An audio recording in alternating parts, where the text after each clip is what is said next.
Halo, salam kuliah desain. Kita jumpa lagi ya di video selanjutnya di tahap develop yang kedua. Temanya adalah schematic design ya. Jadi masih dalam rangkaian kita akan bicara proses desain dari tahap awal sampai akhir, dari mulai mendiscover ya, mendefine, lalu mendevelop, nanti yang terakhir adalah mendeliver ya. Nah, kita akan masuk ke tahap develop yang kedua. Setelah kemarin kita bahas develop yang pertama, yaitu tentang ideasi, yang prinsipnya ada 3. Secara konsep itu ada 3 ya. Pertama adalah secara kuantitas dulu ya, lalu di diversity, dilebarkan dari sisi jumlah dan juga macamnya ide itu, baru kita bisa mengenerate. Nah, belum bicara kualitas desain ya, baru kita coba gabung-gabungkan kemarin pakai metode Scamper dan sebagainya ya. Kita akan lanjutkan ide kita ini, akan kita perjelas kira-kira seperti itu ya. Dalam beberapa kasus di bidang desain produk ya, industrial design, desain produk industri, proses mendevelop ide itu biasanya dinamakan dengan prototyping ya. Tetapi kita bicara dalam konteks bidang yang lain lagi, di bidang desain interior lebih sering disebut dengan schematic design ya. Dalam schematic, ide-ide ini sudah mulai dimasukkan, mulai diukur, tetapi juga tetap belum final design ya. Kita masih dalam tahap develop atau pengembangan desain ya. Kita masuk ke apa saja sih yang sebenarnya kita bisa lakukan dalam melakukan schematic design atau melengkapi ideasi kita, tahap awal atau preliminary design kita.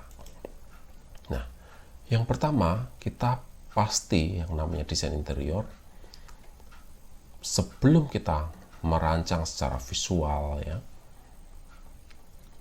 tampilannya, konsep ide, memasukkan tema budaya dan sebagainya, sebenarnya seperti pernah kita bahas di awal ya, bahwa yang namanya dalam discover ya, dalam discover kalau teman-teman masih ingat, pertama itu adalah siapa dan ngapain ya. Jadi siapa orang atau brand ini atau profil dari proyek yang kita kerjakan, lalu di sana ada aktivitas apa. Nah, aktivitas ini akan menentukan layout ya, tata letak dari ruang yang kita desain ya.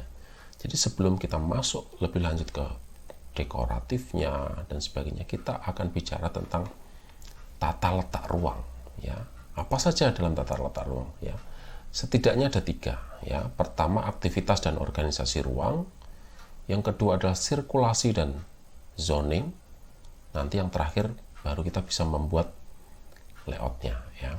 Jadi ini layout itu tidak tiba-tiba ada. Kenapa layoutnya seperti itu? Itu karena ada aktivitas, ada sirkulasi, baru nanti bisa ketemu dengan layoutnya ya. Yang pertama kita bahas dulu aktivitas ya. Dalam berbagai sumber ya, penggambaran atau visualisasi dari pola aktivitas ini biasanya kita gambarkan dengan yang namanya bubble plan ya. Ini contoh saja, ada gambar seperti ini.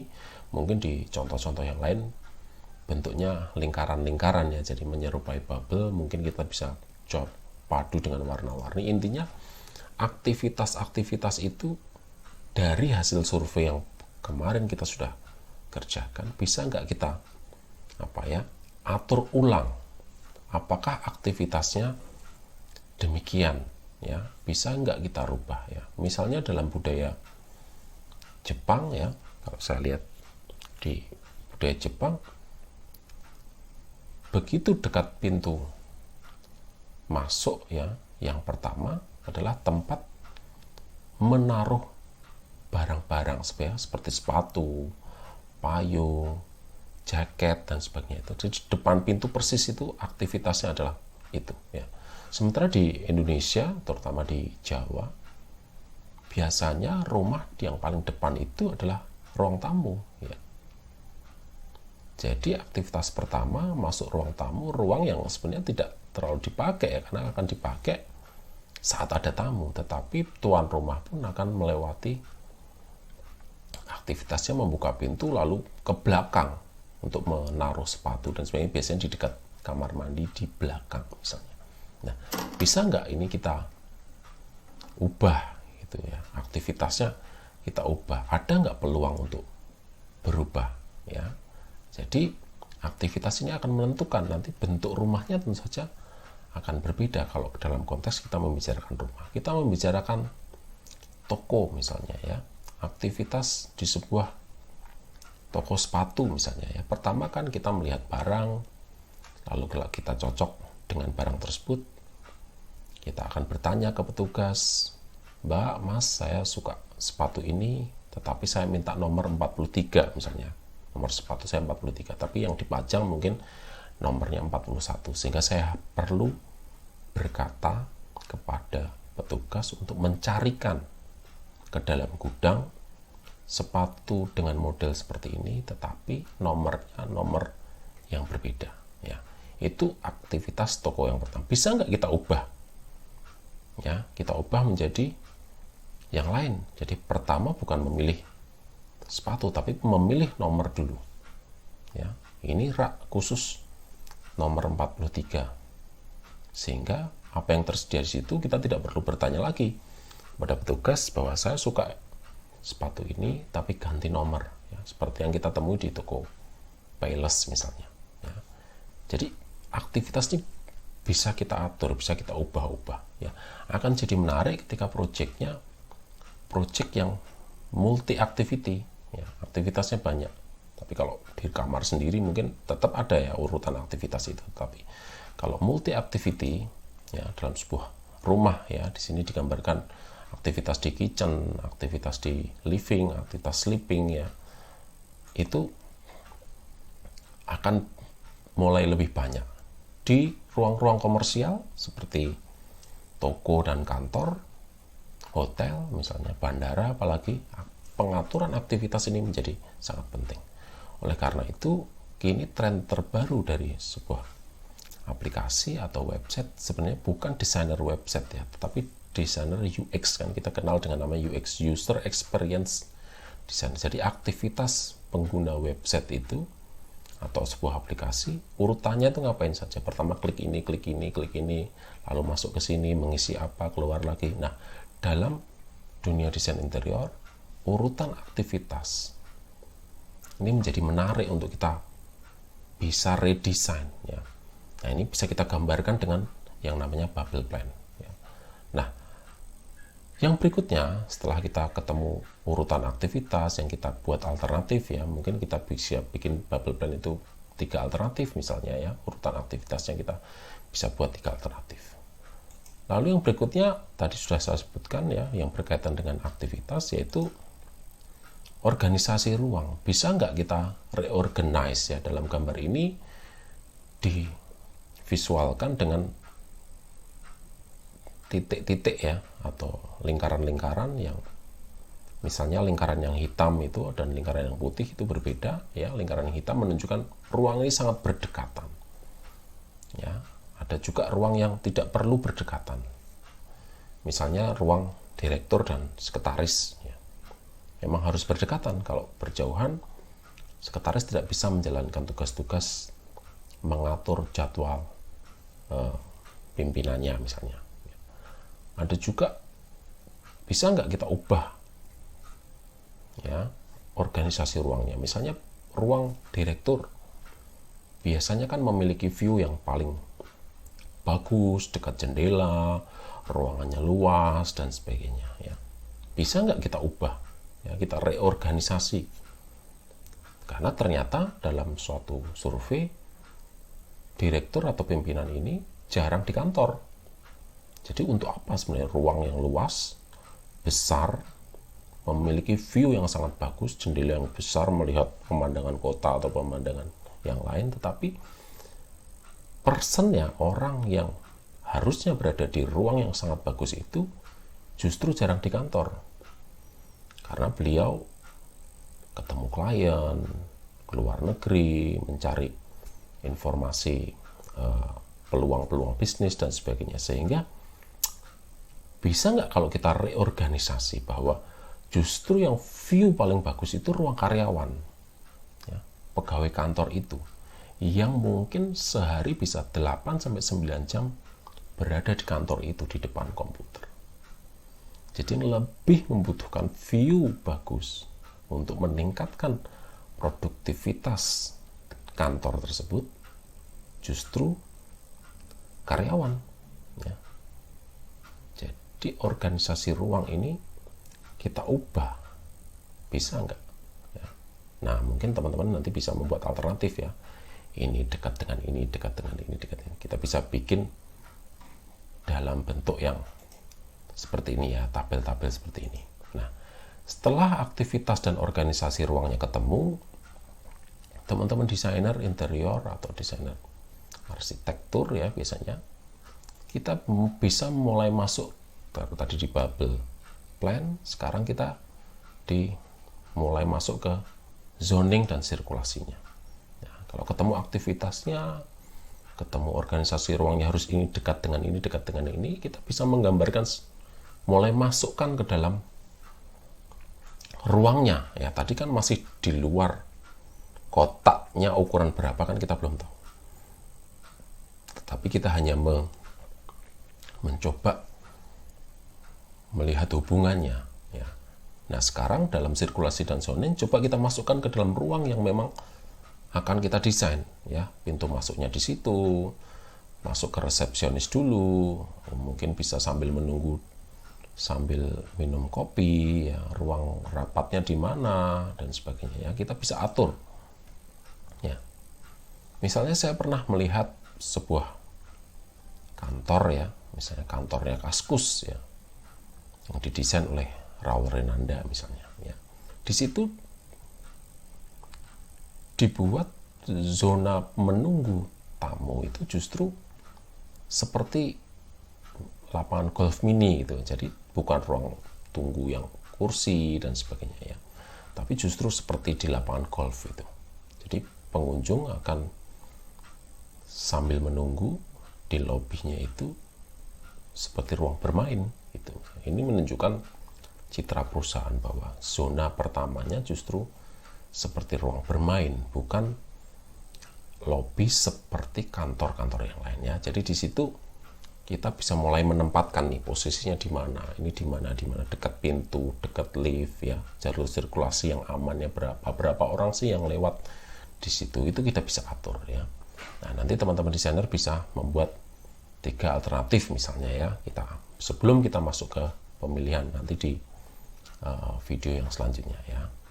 Selanjutnya setelah ketemu aktivitas, ya, ketemu sirkulasi dan zoningnya, baru kita bisa mengira-ira, ya, di dalam setiap zoning itu kita isi dengan furniture, ya, kita isi dengan mebel, meskipun bentuknya belum kita tentukan, ya, tapi posisinya di situ, meja di situ, ada meja resepsionis di situ, kursi di situ, dekat tiang ada apa, kita sudah bisa memulai menata layoutnya, ya. Nah, biasanya dalam proyek desain interior, layout ini memiliki peran yang sangat penting, ya. Sekali membaca layout, kita akan bisa membayangkan kenyamanan, aktivitas apa yang ada di situ itu terfasilitasi atau tidak, ya. Ruangnya terlalu sempit atau tidak, barangnya kebanyakan atau tidak, efektif atau tidak karya kita, karya desain kita. Nah, teman-teman nanti bisa membuat alternatif layout 1, 2, 3, ya, sebelum nanti kita pilih, ya. Nah, yang berikutnya tadi kan kita sudah bahas, ya, tata letak ruang. Kita akan masuk ke elemen pembentuk ruang. Jadi wadahnya tadi kan setelah kita ketemu aktivitasnya, pola-pola aktivitasnya sudah kita tata sedemikian rupa, kita berikan wadahnya atau tempatnya, ya. Kita beri elemen pembentuk ruang dari mulai rencana lantai, rencana plafon termasuk mechanical electrical sampai rencana dindingnya. Nah, ini ada sedikit kesalahan persepsi dalam beberapa kasus beberapa tahun ini, ya. Ada hal yang perlu saya luruskan ya. Yang disebut dengan rencana lantai, ya, rencana lantai. Nah, kira-kira gambarnya seperti ini ya, rencana lantai. Bukanlah suatu kalimat ya, dalam project schematic design itu bukan suatu kalimat tentang rencananya saya mau menggunakan lantai berbahan marmer atau keramik, bukan seperti itu ya. Yang disebut rencana dalam konteks desain interior dan arsitektur itu gambarnya ya, polanya seperti apa. Jadi pilihan bahannya, tapi juga sudah mulai ditempel rencananya bentuknya seperti apa, menggunakan bahan apa, letaknya di mana ya. Jadi bukan cuma rencananya saya mau pakai tegel kunci, rencananya saya mau pakai keramik saja, bukan seperti itu ya. Tetapi dalam schematic design yang disebut rencana lantai itu adalah gambarnya. Coba visualkan nanti bentuknya seperti apa ya. Dalam contoh ini ya, di kamar ya akan digunakan parket, polanya seperti itu ya, horizontal bukan vertikal ya. Lalu di kamar mandi akan menggunakan lantai seperti itu berwarna putih dan sebagainya ya, polanya seperti itu. Jadi kita masukkan pola itu ya, bukan sekedar menyebutkan rencananya mau menggunakan lantai. Nah, rencana lantai ini bisa kita buat misalnya 3 alternatif atau 2 alternatif ya. Nah, kita lanjutkan ya. Setelah rencana lantai biasanya satu paketnya adalah rencana plafonnya ya, bentuk plafonnya kayak apa, mau turun berapa senti ya, rencana lampunya berada di mana ya, termasuk mechanical elektrikal ya, lampunya seperti apa. Ini bisa kita juga buat alternatif desain tentang rencana plafon sekaligus mechanical elektrikal ya. Yang berikutnya kita akan buat rencana dinding ya. Rencana dinding ya, wall plan. Sama seperti rencana lantai tadi, bukan sekedar menyebutkan nanti rencananya akan menggunakan dinding batu bata, bukan seperti itu ya. Nanti rencananya akan menggunakan dinding dengan wallpaper, bukan seperti itu, tapi polanya seperti apa ya. Kita gambar dari tampak samping seperti ini ya, tampak samping, di situ ada apa, di situ ada apa, kita bisa gambarkan pola-polanya ya. Nah, setelah wadahnya jadi ya, tadi kan kita sudah bicara elemen pembentuk ruang ya, ada lantainya, dindingnya, plafonnya. Kita masuk ke dalam pengisi ruangnya ya. Setelah wadahnya jadi, ada aktivitas yang kita rencanakan di situ, lalu kita isi satu persatu ya. Kita isi ya, mulai dari furniture dan furnishingnya, equipment ya, elemen dekoratifnya ya, kita coba bahas satu persatu. Furniture ya, akan menggunakan kursi seperti apa, berbahan apa ya, custom atau tidak ya. Ini kebetulan contohnya yang custom, yang kita harus menggambar sendiri, tetapi beberapa item sebenarnya kan kita tidak perlu menggambar sendiri ya. Beberapa furniture biasanya dalam proyek kantor misalnya kita akan membeli produk tertentu, misalnya kursi kantornya akan menggunakan merek apa seperti itu ya, merek Morelli atau merek Herman Miller, kita bisa gunakan. Tetapi dalam konteks tertentu kursi tunggu misalnya, untuk mewakili brand perusahaan itu, kursinya bisa kita ubah, kita desain sendiri ya, custom. Oke, kira-kira seperti itu ya. Jadi setiap item bisa kita buat alternatif tuh. Jadi banyak banget nih khusus furniture. Satu ruang besar bandara gitu misalnya, ada berapa alternatif furniture. Untuk kursi tunggu saja 3 alternatif ya, meja reception ya, meja untuk pelayanan penumpang itu berapa alternatif, dan seterusnya dan seterusnya. Jadi ini bisa berlembar-lembar ya. Dan ini part yang saya selalu paling suka ya, membuat alternatif desain ya. Nah, lalu yang berikutnya adalah furnishing ya. Apa sih bedanya furniture dan furnishing? Secara harafiah sih sebenarnya sama ya, tetapi secara istilah dalam dunia desain interior biasanya furniture itu mewakili produk yang besar-besar seperti kursi, sofa, meja dan sebagainya. Tapi untuk furnishing biasanya yang lebih detail-detail ya, ada lampunya, ada bantal di atas sofa dan sebagainya, itu biasanya kita namakan dengan furnishing ya. Jadi alternatifnya ini juga akan banyak sekali. Lampu gantung ini contohnya ya, pendant lamp, satu project aja di living room, misalnya saya mau bikin living room, satu pendant lamp bisa memuat berapa alternatif ya. Yang berikutnya yang tak kalah penting ya dari seorang desainer interior, meskipun kita identik dengan mendesain furniture dan furnishingnya, tapi juga kita harus memikirkan yang namanya equipment atau peralatan yang akan ada di situ, yang akan berpengaruh terhadap besar furniture, besar ruang dan sebagainya ya. Misalnya sekarang yang lagi tren adalah kedai kopi atau coffee shop ya, coffee shop. Mesin kopinya ada beragam kan, mesin kopi yang sekarang pemodel besar kan kotaknya besar ya, harganya ratusan juta. Tetapi ada pemodel kecil yang mungkin mesin kopinya kecil, otomatis bentuk mejanya berbeda dong, aktivitas cara membuat kopinya berbeda dong, baristanya cara mengoperasikannya berbeda, sehingga akan menentukan desain kita secara keseluruhan. Jadi pemilihan equipment ini menjadi penting ya. Sebagai contoh tadi kasus coffee shop, mesin kopinya seperti apa. Dalam kasus-kasus restoran, peralatannya lebih banyak lagi ya. Dalam kasus kantor, mesin fotokopinya sebesar apa ya, scannernya sebesar apa ya, papan tulisnya sebesar apa. Ini juga akan mempengaruhi keseluruhan desain kita. Jadi sangat detail, sangat banyak hal yang perlu kita lakukan dalam skematik desain ini. Nah, yang berikutnya yang tak kalah serunya ya di bidang desain interior tentu saja adalah elemen dekoratifnya. Jadi desainer interior sekali lagi bukan sekedar dekorator interior ya, tetapi elemen dekoratif dalam desain interior secara keseluruhan tentu saja juga kita pikirkan. Memang ada profesi khusus dekorator saja, tetapi dalam konteks desain interior, elemen dekoratif adalah salah satu elemen penting ya.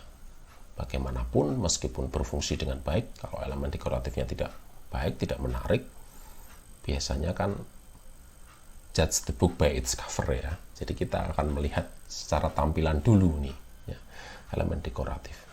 Yang paling sering saya temui ketika mahasiswa saya ya mendesain, pemilihan elemen dekoratif ini kadang-kadang disepelekan ya, mentang-mentang bukan pernah ada jargon bahwa interior designer bukan dekorator, lalu tidak memperhatikan elemen dekoratifnya ya. Misalnya kalau kita lihat gambar ini ya, tempat bunga misalnya ya, pot, yang paling sederhana lah pot ya. Pot itu kan ada ragam pilihannya, banyak sekali bentuknya, yang paling klasik ya, yang melengkung saja, yang kotak, yang garis-garis, yang berbahan metal, yang berbahan kaca dan sebagainya ya. Kita sampai milih di situ. Kadang-kadang desain interior akan ditentukan dari pilihan-pilihan kita dalam elemen-elemen dekoratif itu ya.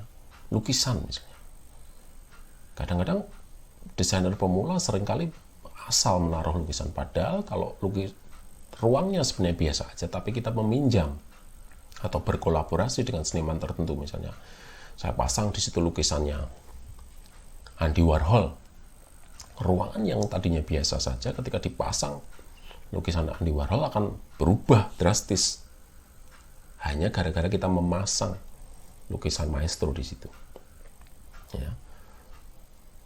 Pasti berubah. Oleh karena itu, memilih elemen dekoratif dalam interior menurut saya justru menjadi menarik, menjadi penting. Meskipun kita punya jargon desainer interior bukan sekedar dekorator, tetapi pemilihan elemen dekoratif yang tepat ya, memilih pot tadi misalnya.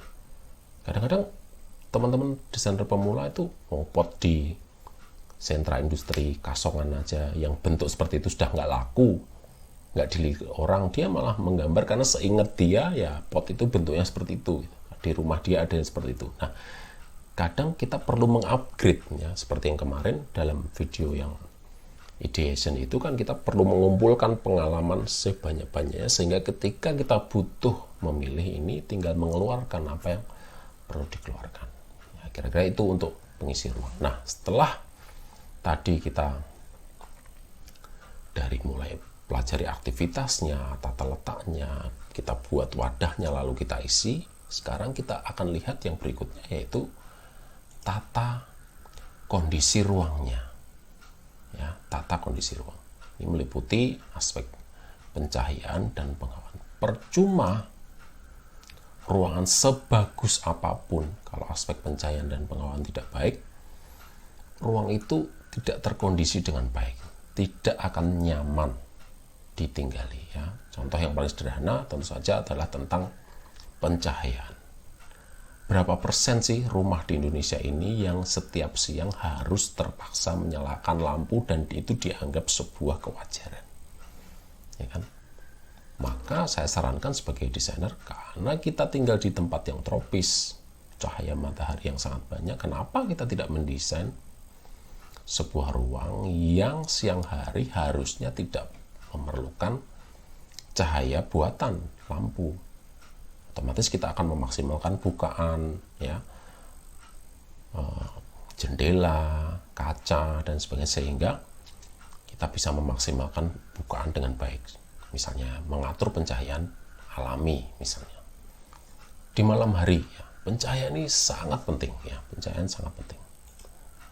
Ya. Sebuah ruang sebagus apapun sudah kita desain, sudah kita buat secara fungsional, tetapi kalau pencahayaan tidak baik, gagal total itu semuanya. Ya.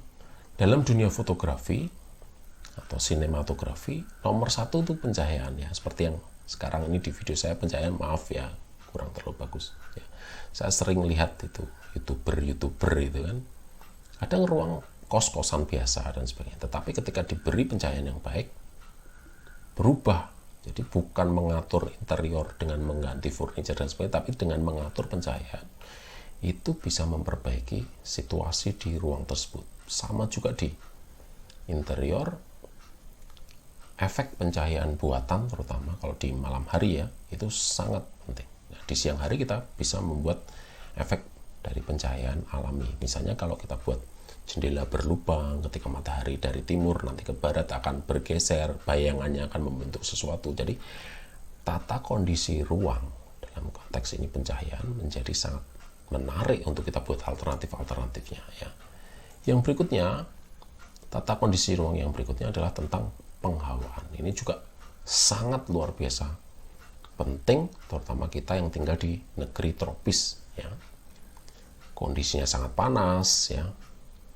Otomatis yang namanya cross ventilation atau udara itu mengalir dari satu tempat ke tempat lain. Jadi kalau kita buat jendela satu saja,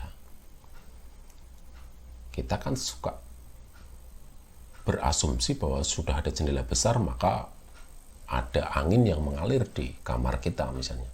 Itu belum, karena prinsipnya kan angin itu mengalir melewati, ya.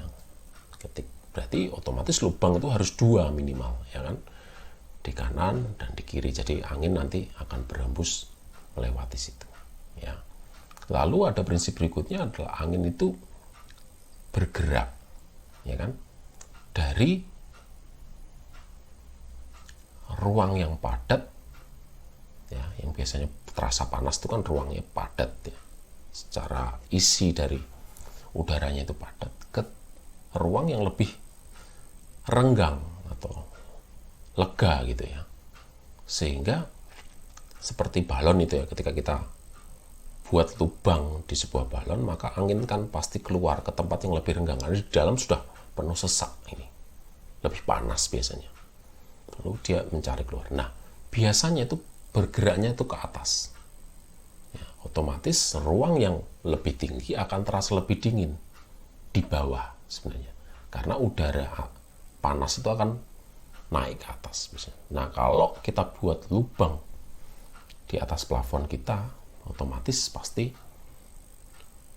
pencahayaannya akan baik, ya, udara akan mengalir ke atas, keluar, dan ruangan itu akan terasa lebih sejuk. Itu dari sisi sirkulasi udara. Tapi ada juga dari sisi memang menahan panas ya.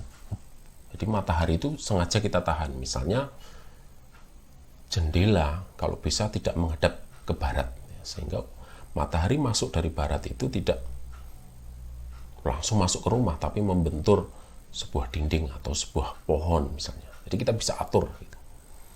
Lalu yang berikutnya adalah pencahayaan, tentu saja adalah buatan ya. Itu pasti nanti ada hitung-hitungannya nanti di mata kuliah lain ya, mata kuliah sistem bangunan akan dipelajari bagaimana sih mengatur ini semua. Jadi itu yang dapat saya sampaikan ya. Banyak hal tentang skematik desain, intinya pekerjaannya banyak, tapi menurut saya seru karena kita akan ngorek-ngorek ya, akan mencoba-coba membuat alternatif-alternatif. Nah, lalu bagaimana memilihnya? Mana alternatif yang terbaik? Akan kita lihat di video yang selanjutnya. Oke, sampai ketemu lagi. Salam kuliah desain.